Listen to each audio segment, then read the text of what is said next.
Hi everyone. Today I want to introduce a radically different way of helping your daughter reduce her anxiety.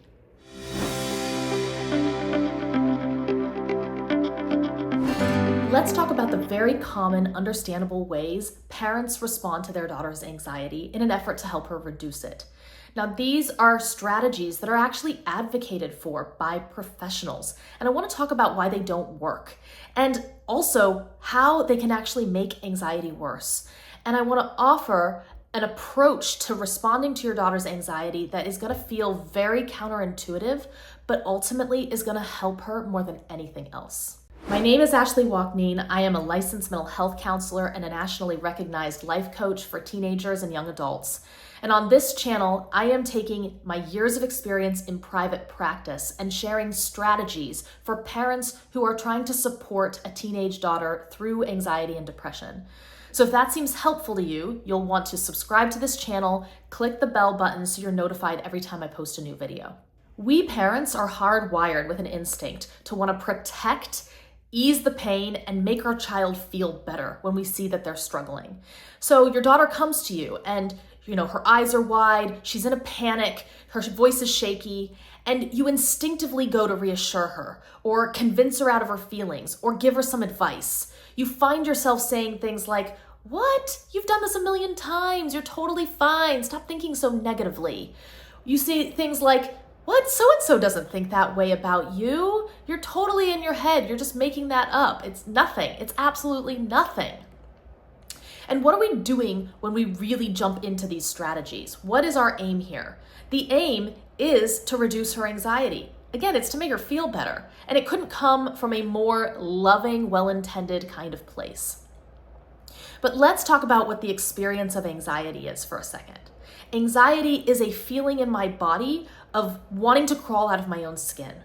It's an urge to want to get away from myself, get away from this feeling. It is, in fact, a flight response. And so your daughter is actually already trying to reduce her own anxiety. The fact that she is unsuccessful highlights the point, which is when a feeling is there, it's there. We cannot delete a feeling. There is no delete button for this. We can change the way we manage it, we can change the way we relate to it, but we cannot simply delete a feeling that's present. Trying to do so is a lot like driving in your car and slamming on the brakes in the middle of hydroplaning. The instinct is to stop the car, but it actually spins you further out of control and causes even more panic. And in this way, this is what happens with anxiety, where we're slamming on the brakes, trying to stop it, and now we're feeling anxious about being anxious. And so this is why these strategies that are all about trying to stop your daughter from feeling anxious don't work. They also have a lot of very unintended negative consequences that I think are really important for us to talk about, so I want to go through them one by one. The first consequence is it can actually sever your connection because you're coming to your daughter from this very supportive, loving kind of place, and she is probably feeling very invalidated. Like, if I could stop feeling this way, I would have done that by now. You don't get me at all. You don't get what I'm going through. And it can make her feel so much more alone in her own experience. The other thing is it sort of reaffirms the belief she might be carrying of, I am broken. If everybody around me is suggesting I should be able to just not feel this way, switch it off, then there must be something wrong with me. Also, trying to convince her out of her feelings has the unintended consequence of sowing seeds of self-doubt. It undermines her own ability to trust her own intuition and her own internal experience. And this can put her in a very compromising sort of situation because now she is always looking externally, feeling the need to constantly look outside of herself and look to others for reassurance. And last, when you are trying to stop your daughter's anxiety and trying to just make her feel better, it reinforces the narrative that this is a dangerous feeling that needs to be avoided. And honestly, the feeling itself of anxiety isn't dangerous. The ways that we cope in attempts to avoid are. So you get into things like substance abuse, self-harm, being on your phone or technology for 12 hours a day, locking herself in her room and not going to school, not making friends. These kinds of avoidance behaviors stem from the belief that this is a dangerous feeling that I need to avoid at all costs. And what we know from the research is that these avoidance behaviors underpin ongoing anxiety and depression. They are a root cause of them. And when you think about it, we really only get anxious about things that are important to us. And so if you start avoiding the things that you care about, you end up in a situation where you're feeling very, very stuck, more and more unfulfilled, even more regretful. And that is sort of the thread between anxiety and depression. So a really helpful way of conceptualizing anxiety is it is a future-focused mindset. It is a feeling of discomfort in the presence of uncertainty and doubting my own ability to handle it. And everything that we've talked about up until now has really targeted trying to minimize the discomfort, trying to get rid of the uncertainty. And hopefully by now we realize that this is not something we can actually do.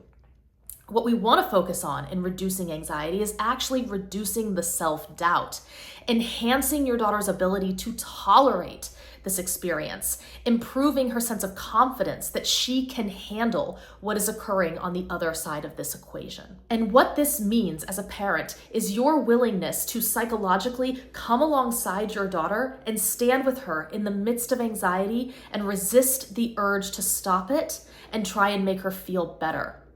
It is about showing up with a steady, grounded presence and a sense of support. It is about being able to acknowledge her experience, validate her experience, and stand alongside her with an attitude of, I am not afraid of this anxiety, and you do not have to be afraid of this anxiety. I trust in your ability to work through this, and I will be with you every step of the way. Even if you feel incapable of this, I know that you are capable. And what this does is that it helps her over time start to adopt the same mentality towards herself.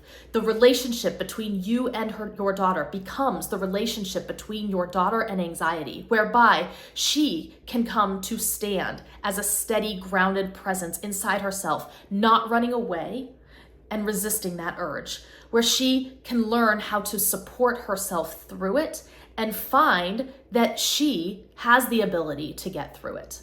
Okay, so what does this look like in actual practice? In the heat of the moment, when your daughter is anxious, you really want to focus on that steady, grounded presence and that sense of support. You're not going to want to do much more than that. You're going to feel like doing more than that. That's the part of you that wants to fix this and make her feel better, and you want to resist that. It's really about two skills: reflecting her internal experience. And you're talking about reflecting on the level of her thoughts and her feelings, the experience of anxiety. Because, the story itself can be very distracting. Today, it's about a test she needs to take, or it's about a friendship issue she has. Tomorrow, it'll be something else. When she's an adult, it will be something else. The story itself will change, but it's the experience, the thoughts and feelings of anxiety that is what we want to build her tolerance and her resilience to, because with that, she will be equipped to handle any of these stories that happen.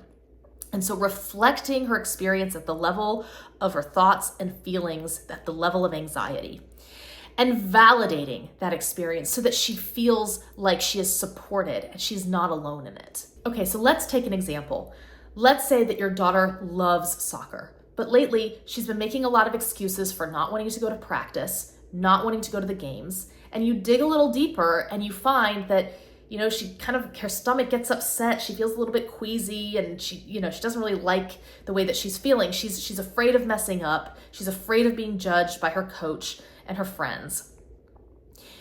Trying to get her out of anxiety and make her feel better is going to sound a lot like, what? You're so great at soccer. Everybody on the team loves you. Your coach thinks you're amazing. You have nothing to worry about. Standing alongside her in her experience, validating and reflecting that experience is going to sound more like, you are thinking about the game. You're thinking about where that ball needs to go and what's going to happen if it doesn't go where it's supposed to go. And that really scares you.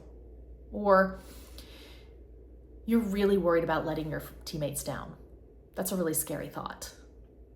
Or, ugh, I know that feeling. I used to get that feeling when I was about to perform. It's just a really difficult kind of feeling, isn't it? Ugh, I totally get that. Okay, so what am I doing here, right? Again, I'm doing very little. I am literally just reflecting and validating her experience and resisting my urge to rescue her from it. And in doing so, I am exposing her to it. I am helping her become tolerant to it. It's sort of like I'm giving her a shot of resilience every time that I do this. So that's the direction you want to go in the heat of the moment. You really don't want to do much more than that, like I said, because your daughter is not going to be in a learning mindset at that time. So you want to save all of the learning for outside of the situation. Outside the situation is when you can do things like rehearsals, coming up with a game plan. And my favorite is introducing your daughter to parts language. So parts language is the idea that we all have the ability for inner conflict, that we can feel one way about something and simultaneously also feel another. And so in talking to your daughter about parts language, you might say something like, honey, I feel like I noticed that there's a part of you that really loves soccer and really enjoys playing the sport. And then there's this other part of you that just really wants to do well and is afraid to disappoint. And I feel like that's the part of you that gets really worried before the game. Is that right? That's maybe the part that's sort of tripping you up a bit? And once you introduce this idea of parts language, you can start to play around with it in your conversations. You can start to help her explore it by saying things like, so what exactly happens? Does it feel like that part of you kind of overshadows the side of yourself that really enjoys soccer? And does that happen just at the beginning of the game? Does it happen throughout the whole game? Does it come and go? Like, what is it like for you? And also introducing the idea that these parts of us serve a purpose. They're not always fun. They don't always do it in the best kind of way. But if you think about it, that part of you that wants to do well and wants to not disappoint people, it's trying to protect you by suggesting you not go, right? It doesn't want to put you in that situation. And that's understandable. That's like a loving, considered kind of thing. And then again, using parts language, you can start to talk about what you will do with these different parts of yourself in the situation. And you can suggest things to her, like saying, for me, it can sometimes be helpful for me to just tell somebody, like that, there's that part of me showing up. This is really hard. And so maybe you want to actually tell me, because I completely get it. I remember, times going through that myself, and it might just make you feel a little bit, more able to manage it. Another thing that helps me is to just remind myself, I can be nervous or not nervous. Those parts of me can show up or not, and either way, I'll get through it. Part of me can be nervous and part of me can be brave at the same time if I need to. I know what I'm feeling and I know I can handle it. And the last part of this is about boundaries. Boundaries are really important here because if you let her miss soccer, you are essentially reaffirming to her that this is too much, this is unmanageable, she is incapable, this is something scary that needs to be avoided.